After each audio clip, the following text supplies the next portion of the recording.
Thom Hartmann here on the best of the rest of labor and economic news.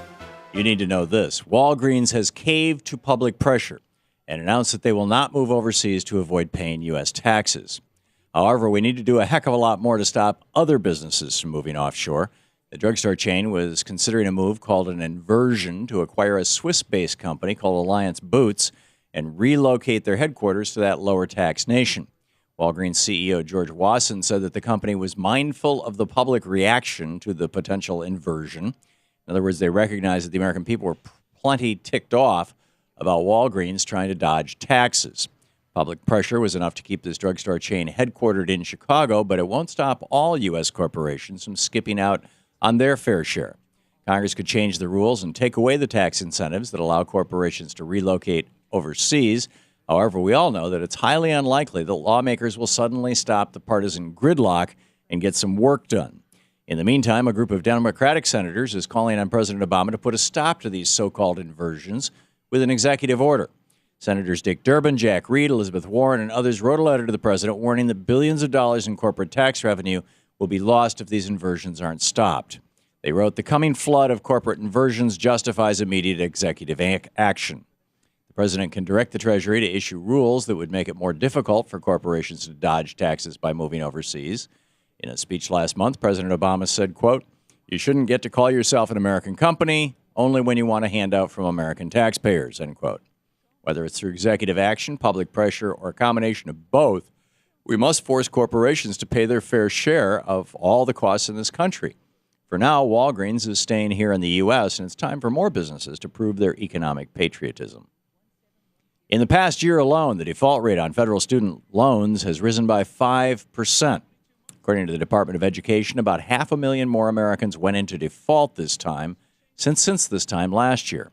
In fact, 20% of all borrowers are at least a year behind on repaying their loans. The high cost of education and a weak job market have left millions of students and ex-students with no other choice than to stop making payments. Taxpayers have already dished out a fortune to prop up the too-big-to-jail banks, but we've left students struggling to get by. To make matters worse, Congress gives corporations massive tax breaks, but claims we simply can't afford to bail out these students. Education is a fundamental part of the pursuit of happiness, and it should be considered a right in this country, not a privilege.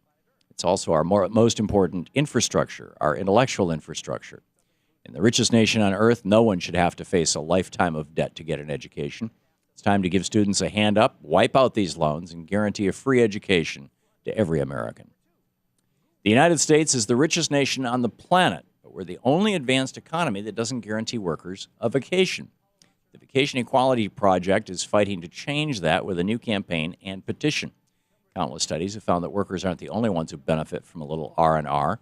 As Alternet reports, people who get vacation times perform better at work, and productivity reviews rise an average of 8% for every 10 hours of vacation time taken by an employee. Project organizers are calling on Congress and the White House to give every worker the ability to take time off, and they're hoping to get 100,000 signatures for their petition by August 15th.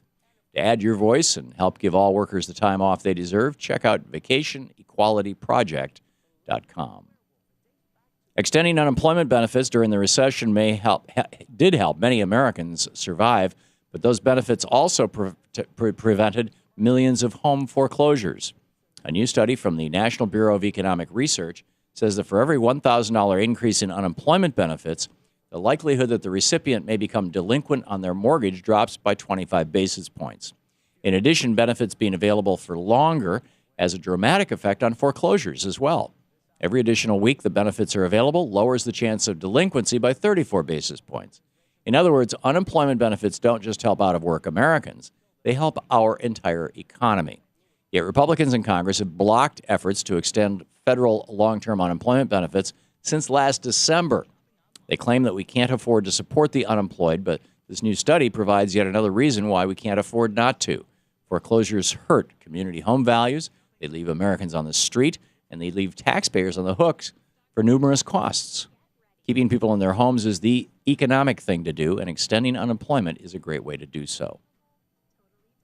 And finally, about 24 workers at Kentucky State University are getting a raise, and they have the school's president to thank for it. Interim President Raymond Burse asked that his own pay be cut by $90,000 so that the low-wage workers at his university can be bumped up to $10.25 an hour. Currently, those workers only make $7.25 an hour, and President Burse's decision will have a huge impact on their lives. After retiring from an executive position with General Electric, Burse explained that he does not need to work for financial reasons. He said the people who do the hard work and heavy lifting, they are at the lower pay scale, and he's trying to fix that injustice. Some have criticized his decision as a publicity stunt in an effort to shame other universities into raising wages. He explained, quote, "You don't give up $90,000 for publicity. I did this for the people," end quote. Perhaps a few other corporate and university leaders will take notice and recognize that their workers also deserve a raise. That's the way it is for the week of August 11th, 2014. I'm Thom Hartmann on the Economic and Labor News.